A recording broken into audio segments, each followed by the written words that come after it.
conversations, hearing heartbreaking stories from parents, SPED, African American, Asian, who have reached out to me and spent a lot of time pondering how this really wonderful town, my town, got to this place.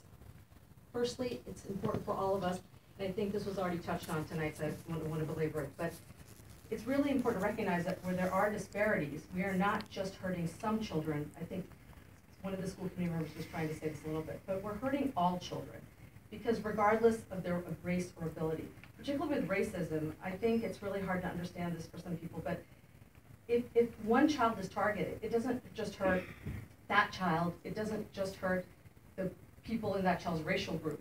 It hurts all children who witness the racism, who hear about the racism, because it teaches the other children to be wary of being friends with children of different races for their own survival. And then eventually this deliberate distance creates the self-segregation that we see today at LHS and also in the demographics of Lexington as a whole. So I ask that we put our children first.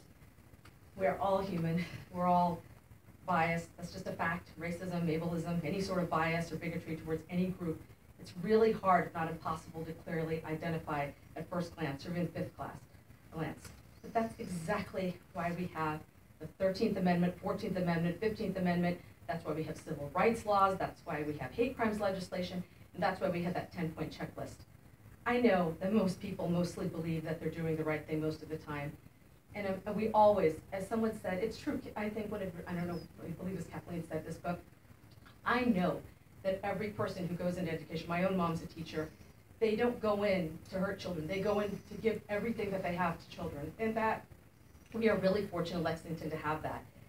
But when we have systemic failure like this, we really have to do better, not just by our kids, but by our really wonderful staff.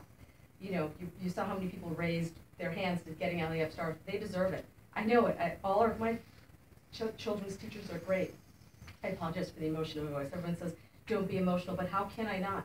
I have such great, I'm so lucky. My children have gotten probably the best teachers within the system, or maybe they're all, you know, great, I don't know. But so I know that when people went into that room, they went in with good faith and good intentions. I know that they're going to try to dig through the data. I know that they're going to try to figure out how we got here.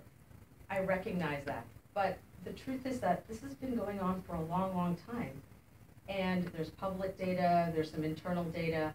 I think it's great that you're going to look into it. But the other stuff, you know, systemic, these sort of biases built in, I think, you know, we can all agree that those are really difficult to do on your own. And I think it's very, very important that we recognize that that's something that we cannot do internally. So I would request that we would really think about the next steps, what we should do to make your work successful. I agree with Dr. C that we do need to capture that racial microaggression data. And I believe a couple of the school committee members had already mentioned something called School Committee Listens, so perhaps that might be a possibility. But I do want to make clear that as somebody, I think this keeps circling around, this idea that parents, a focus group, parents cannot come. I mean, I'm saying it right here on TV right now. If there was a problem, if I personally saw racism against my child, even though I have the best, I believe, I have very good relationships with the teacher, I wouldn't say anything. I would feel awkward. I would feel very, very awkward. And so I wouldn't say anything. So if I'm not willing to do that, I just don't see, most parents that I've spoken to would not come forward with those concerns. So I don't think it's realistic to expect parents to come forward and be honest in a school-run focus group. So that's something you would have to look at.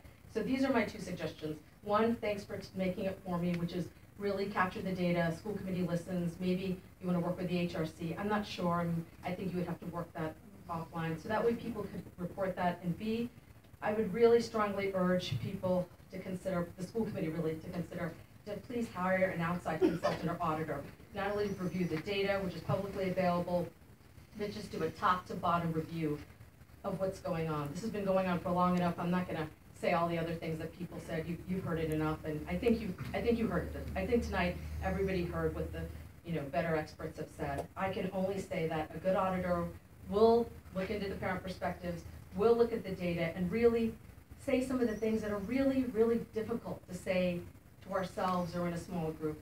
I know. Is that it? I was going to say something nice, but okay. Fine, finish off with Oh, well, No, I was just gonna say, we have, you know, what I was gonna say is, over the many years that I've been a parent in this town, I've interacted with many, many teachers, and I know that they bring their whole heart and soul into their job. But I think that if we do not take these proactive steps to help alleviate these issues, we're letting not only our students down, but also our wonderful, kind, and caring staff. Probably all of them deserve LEF stars. Thank you. Thank you.